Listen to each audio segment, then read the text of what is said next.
ოლიმპიადაში. დარწმუნებული ვარ, ბევრ წარმატებას მიაღწევს. ცდილია რომ მოვასწროთ.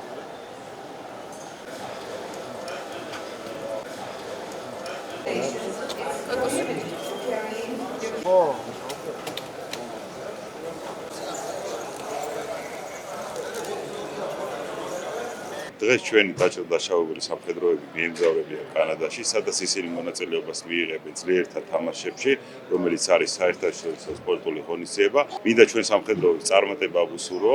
ისინი მსგავსად წინა წლებისა დარწმუნებული ვარ, რომ მოიპოვებენ გამარჯვებას, ასახელებენ საქართველოს და თავდაცვის ძალებს. გვაქვს კარგი შემართება, ვართ მომზადებულები, ვემზადებოდით სხვადასხვა დისციპლინებში, წეროვანში, დაშავებულთა ცენტრში აქვს ყველა პირობა იქ, რომ ამ გაგვეულო კარგი მომზადება და ამ პარალელურად კიდევ ვიღებთ ბიატლონში მონაწილეობას, ბაკურიანშიც მცირე გადამზადება გავიარეთ, ჩვენთვის ეს პირველია, როგორც ქართველი სამხედროებისთვის დაშავებულების მხრიდან, ახამდე არასოდეს არ მიგვიღია უცხოა, მაგრამ მომზადეთ და გვაქვს დიდი შემართება.